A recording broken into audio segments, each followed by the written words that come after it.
Good morning, Rabotai. Shh.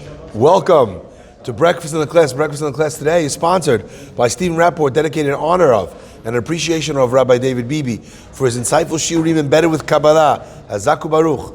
Also dedicated in loving memory of Amy Haber, Alea Shalom, Lirishmat, Kittel Bracha Bat Alta Lea, Alea Shalom, an amazing mother, wife, daughter, and friend. During the week of her Azkara, her Yortzeit. We love you and miss you, Jimmy and Nathan Haber. Also, Breakfast in the Class dedicated for a speedy and complete for Ashema of Rabbi Nicha, Afar Chana Bat Simafega, and Rabbi Ila Abadi Eliyahu Shimon Mazal Fortuné. And the week of Cobra was sponsored by David E. Ash in honor of and your substantial capacity to do good today and every day. Okay, let's begin. The Pasuk tells us a very interesting line. The Pasuk tells us from David HaMelech, Bacharti histofef bebet Elokim, midur be'ahol resha. What does that mean, Simon? I chose to be the presence of God rather than hanging out with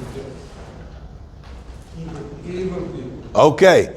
Bacharti histofef, I chose to shelter in, to live in, to stay in. Bacharti histofef bebet Elokim, in the house of God. Midur, from living, be'ahol resha, in tents of evil.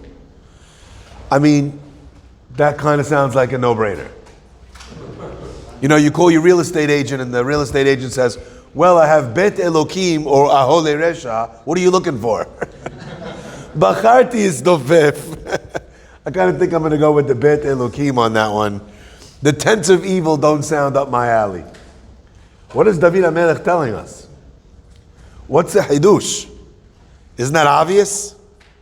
You need King David to come to tell you that? So, I want to talk a little bit about a very powerful idea.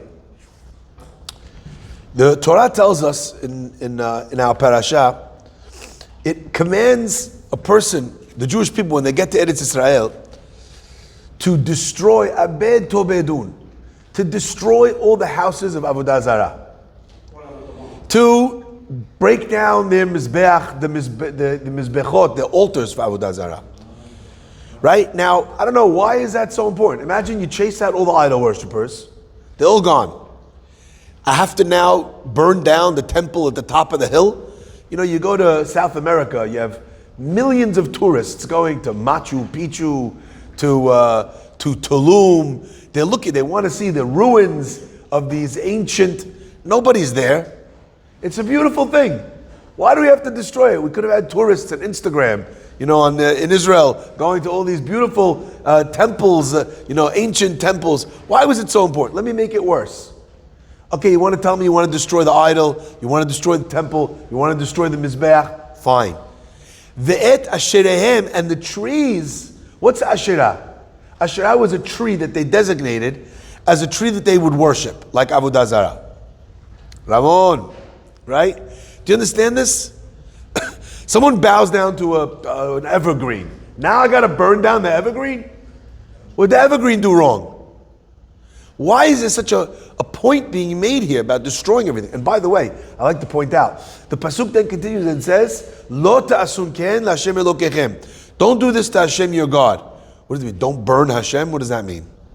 So the Chachamim tells the halacha is actually, we learn from here, that the idea of destroying a Bet Avodah Zarah, in converse, is a mitzvah and a sin to destroy a Bet Knesset. By the way, there's an opinion that says, let's say as an example, you go to the Kotel, and you see that the rock on the Kotel is loose, and you're picking at it, and you break off a rock. Lo ta'asun ken l'Hashem Elokechem.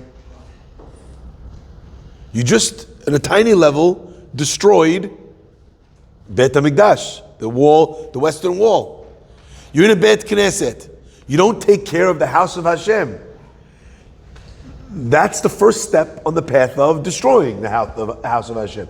So the worst part is when it's completely destroyed, right? Imagine as an example, the person's not careful with how the maintenance of the Bet Knesset. That's the first step on the journey to destroying something, is neglecting it. So there's an isur to neglect the physical upkeep of the Beit Knesset. In fact, in the time of the Beit HaMikdash, what was that called? Bedek Habayit. They would collect money to be able to make sure that they could check the house. If there's any cracks in the floor, they could fix it. They need to switch light bulbs, they could fix it. Till today, synagogues, to put your name on the wall, everyone wants a name on the wall. But everyone wants their name on a new building. No one wants to take care of the building that you already have. And you should just know, there's a bigger zechut in the second, more than the first. You know why? Because the job everyone's running to do, not as important for you to run to do it too. The job that no one's running to do, that's a place for tremendous zechut. So when a person is making sure that the building is being taken care of, that there's proper kavod for the house of God, when a person is making sure that the programs are running, it's not as much of an honor, to do something that doesn't have a plaque. Those things carry an even bigger zechut with them because they're even more l'shem shamayim. So we read about this idea that you must destroy all of it. Now why? Why do you have to destroy all these avodah zarah, houses and mizbechot and trees? And the answer to this question is actually an eye-opening idea. We find it somewhere else in the Torah, later on in Devarim. The Pasuk tells us, maybe you will follow in the ways of the Goyim that lived in Eretz Israel before you. I'm worried. Maybe you're going to go and become, right? And you're going to run after their avodah zarah. Shikutzehem v'gilulehem. Etz va'even. Kesef v'zahav. God says, I'm worried. Maybe you're going to run after. What does shikutzehem gilulehem mean? You know what that means? Shikuts, shekets, which by the way is where that term for shikza comes from. Really? Yeah, what is shikza? People think it means a derogatory term. In a certain sense it does. Shakets means something that you should not be engaging with at all. So for a Jewish person to marry someone who's not Jewish, she was a shaketz to shaketz. That's supposed to be pushed away. But shikutzehem, gilulehem, where does it come from? It means something which is abominable to you. Gilulehem could be even like fecal matter, like poop from animals. So something which is disgusting. I'm worried, says the Torah, that you're going to follow in the ways of avodah zarah, and it's disgusting. And then it says etz va'even, wood and stone. And then it says kesef v'zahav. Now most people translate the pasuk. They think, okay, there's different kinds of avodah zarahs. But the Chachamim say, and especially the Sefrei Musar, they tell us something unbelievable. They say in the beginning, when a person first encounters evil, you first encounter something wrong, how do you look at it? Shikutzehem gilulehem. After a while, what happens? It's already not disgusting, it's etz va'even, wood, stone. Not beautiful, but also not terrible. And then what happens? Kesef v'zahav, it becomes gold and silver in your eyes. A human being can get used to almost anything. And if you're not careful, when evil knocks at the door in the first place, you know what will happen? It will move into your house rent-free, and the worst part is you won't even notice it. It's going to become the gold and silver of your house. Something which was not part of your value system, something which is not part of the way a Jew lives. Just by virtue of the fact that it's there, slowly but surely becomes acceptable. Once it becomes acceptable, it becomes even desirable. I'll give you an example of how this idea works. Imagine you meet someone and the person is just incredibly rude. Anyway, you ask him, how do you speak like that? It's just, where's your sensitivity? And the person says, well, I'm just being honest. Honesty and being rude that's not brother and sister. Those two things are not connected. You can be honest without being rude. But a rude person passes away. He passes his rudeness onto honesty. And eventually, not only, by the way, is it not a negative thing that he's so insensitive and rude, he actually takes pride in the fact that I say it like it is. Yes, rude. You say it like it is. You're rude. right? That's literally the definition sometimes of being rude. My friends, this concept is true about every single thing in the world. And that's why the Torah is telling us, when you come into Eretz Israel, if there was something that was used for Avodah Zarah, you need to get rid of it. You know why? Because if it's there, even if you don't engage in it, even if you don't go, the very fact that it's there, it's part of your stream of consciousness, eventually, you know what will happen? You stop seeing it. You don't notice it because it's ever present. My friends, that's the reason why you have to destroy Avodah Zarah. This idea, it gives us, in a certain sense, legs to understand our responsibility as Jews. When something happens which is not correct, which is not done the right way, and you witness that, and you don't say anything about it, whether you like it or not, that now becomes a part of who you are. And let me explain how far this idea goes. The biggest sin the Jewish people ever did was the sin of the golden calf. We're still suffering, says the Pasuk, for that sin even now till this point in history. Ubiyom pokti ufakarati, right? On the day that I punish you for whatever you have to be punished for, there's a little bit of punishment for the golden calf in every punishment the Jewish people have ever or will ever receive for all time. But the crazy thing is, the commentators say that who actually worshipped the golden calf wasn't the Jews. It was the Erev Rav. Who were the Erev Rav? The Erev Rav were a group of insincere Egyptian converts that joined the Jewish people that had not left behind their idolatrous ways, and they caused trouble for the Jewish people throughout their time in the desert. In fact, God says to Moshe, these are your people. You took them out of Egypt, not me. Okay? Now listen carefully. If the Jewish people did not do the sin of the golden calf, why are we paying for it? How come this is considered the Jewish people's biggest mistake? The Erev Rav did it. You know what the answer is? Most Chachamim, most Farim say the same answer. Because they saw what was being done. Hava lo limchot velo macha. He should have said something, rebuked them, called it out, and he didn't call it out. And you didn't call it out, you become accessory to murder. My friends, that moment, af hu nitfas be'oto avon. That's what Chazal tell us. You saw something wrong, you didn't say anything, you also get caught up in that avon, in that sin as well. If you see something, goes the ad, say something.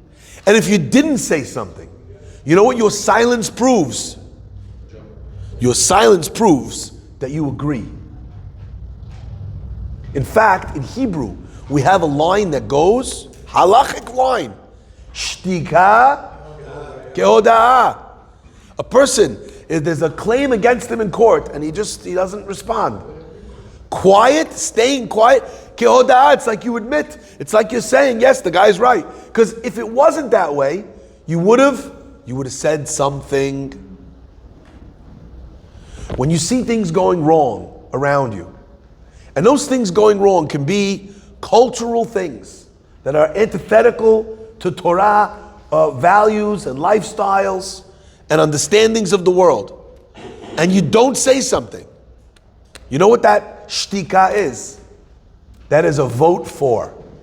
Even if, by the way, today it's not a vote for, it will move from shikutzehem v'gilulehem to etz va'even. You know what? It's not that bad. Wood and stone. And you know what will happen in the end? It will become a virtue. Something that's gold and silver. This guy, he's really honest. Instead of saying he's an animal who can't keep his mouth shut and is always putting people down, he's not rude, he's really honest. Gold and silver it became. This happens all the time in every area of life. There's a very commonly understood practice called battered woman syndrome, where people who are in an abusive relationship, over time, what happens? Instead of wanting to get out, they decide to stay. But here's the most tragic part. You know what happens after they've been locked in that abusive pattern for long enough? When this guy will hit his wife, you know what she'll say? It's not his fault. He's not a bad guy. The dinner wasn't ready when he came home from the office. Laughing, it's very sad. Yeah. It's twisted. Because eventually, you know what happens? The abuse is so much the norm that the person has learned to accept it. It's diabolical. People can be in so much pain. But you know what? If they didn't move in day 1 or day 2 or day 3, on day 300, they don't even know what's happening. There's a famous experiment that they used to do. You take a frog, you put it into a boiling pot of water, what does it do? Jumps out immediately. You take a frog, you put it into a pot of cold water, and you put it on a low flame, the frog will be cooked alive in that pot. You know why? Because the change in temperature is so gradual, it's so slow, that the frog doesn't even realize that he's literally being cooked alive. Says the Pasuk, make sure you destroy the Avodah Zarah. But my friends, if this is true, if we can become something or accept something through long-term progressive osmosis, then my friends, we can also become better people through long-term progressive osmosis. What David HaMelech is saying, Bacharti istofet bet Elohai. Can I ask you a question? What do you do in the house of God? What do you do? You pray, you study. What else you do? Give tzedakah. What do you do in the house of God? I'm asking a question, guys. Smachot, right? Things. Who lives in the house of God? Nobody. Who goes into the house of God for shelter? What David HaMelech is saying is, I'd rather be present in the house of Hashem, even without praying, even without study. Bacharti histofef bebet Elohai, midur ba'ahol eresha. Even just that checking in to the synagogue, walking in, sitting down, being surrounded by other people who are praying, by other people who are studying Torah, by other people who are giving tzedakah. Even if I didn't say one word of prayer, I didn't give one dime of tzedakah, I didn't study one word of Torah, the environment, the osmosis is something that will bring about change in me. My friends, environment is so incredibly important. And a lot of times we think to ourselves that we are the masters of how we live, think, etc., etc. We raise our children. But unfortunately, that is not the reality. You also raise your children. But the idea that it takes a village to raise a child doesn't only mean that the village chips in and pays for their, tuition. Doesn't mean that it means that the values of your next door neighbor, with or without your permission, become the values of your children. Or at least slowly but surely permeate your children, unless they are educated against it. Unless you stand up and call it out. Unless you say this is not correct. You see someone yelling at a poor guy. Look, I understand, it's difficult, fine, I get it. Guy's approaching you in shul, he's bothering you. You don't want to give him, so tell him you don't have. But to make him feel like a zboon, like a dib. Make the guy feel like, yeah. I get the frustration. If you see someone humiliate someone like that, and you can stomach that, that is already some level of saying, I could live with poor people being humiliated. And I think one of the reasons why the story of Kamsa and Bar Kamsa is so powerful is because when he gets thrown out of the party, nobody stands up for him. And in his mind, he says, if they could see me thrown out and not say anything, they must also agree. What he did was wrong, no doubt. But he's not wrong in his assumption. My friends, I want to end with this. The Ben Ish Chai asks a beautiful question.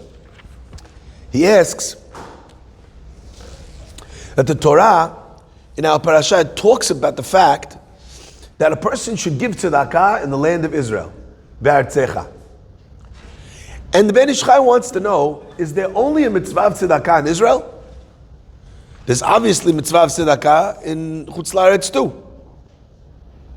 So why is it telling me to give tzedakah in Israel? Be'artzecha, on your land, in your land. So he shares the most powerful story, and it's really, in a certain sense, it's a little heartbreaking. There's a poor guy, knocks on the door of this wealthy man's home in the middle of the winter. He's freezing cold, he's starving.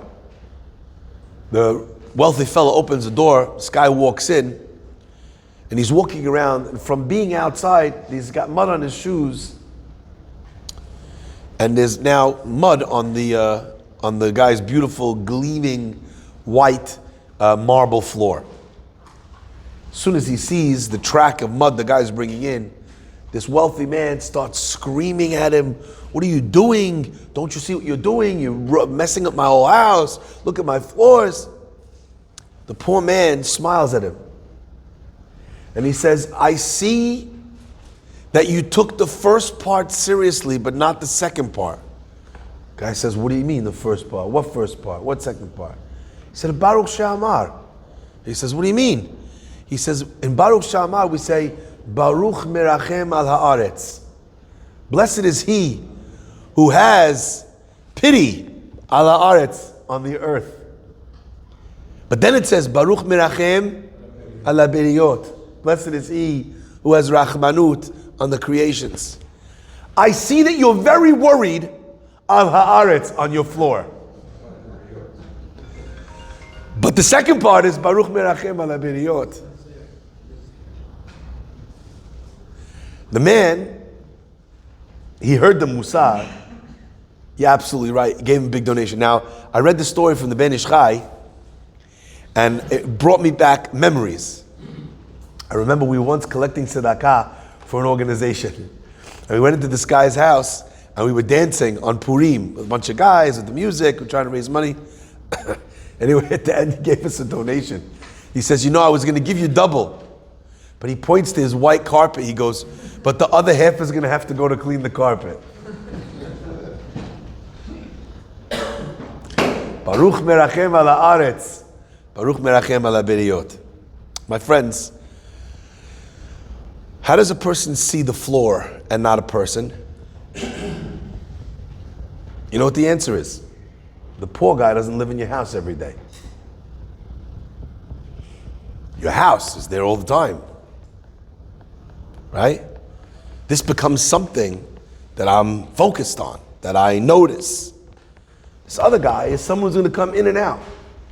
But something that becomes a permanent fixture in a person's life, it to them becomes disproportionately important. I'll end with this because I think that what the Ben Ish Chai is telling us is really the flip side of the destruction of Avodah Zarah. If you are focused on making sure that when things are wrong you're speaking up about, then you also have to make sure that when things are right, you're also speaking up about them. Recently I had a beautiful conversation with someone, and the person was saying about how his grandfather was a big Talmid Chacham and a big tzaddik. I said, beautiful. He says, I would love it if, one of the kids or grandkids would carry on his name. The Talmid Chacham, be a tzaddik.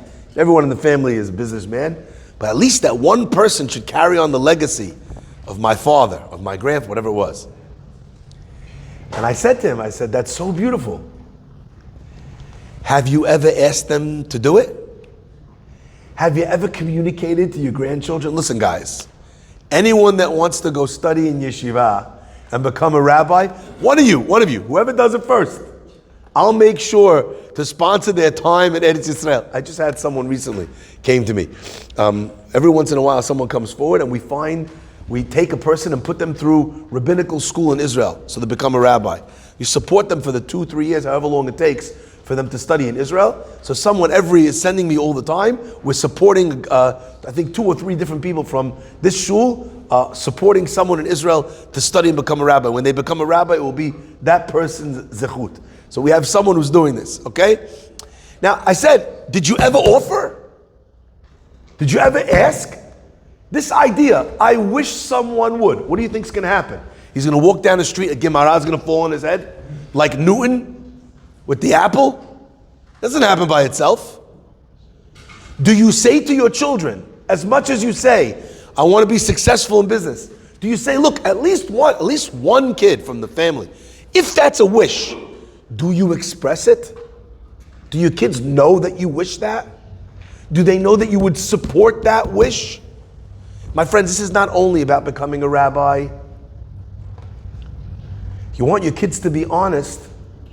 Do they hear you talking all the time about honesty? If you want your kids to be kind, do they hear you talking all the time about being kind? Because the world out there, is it a kind world?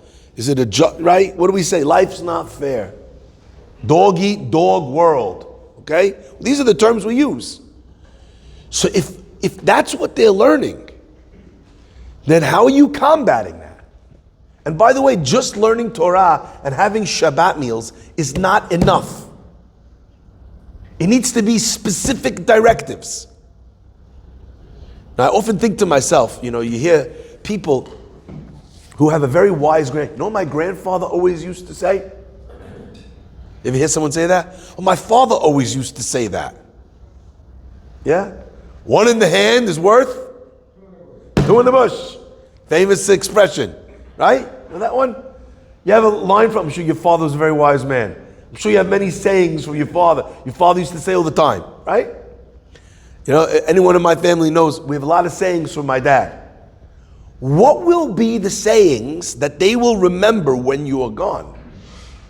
What will they say? Yankees in 6? Like what?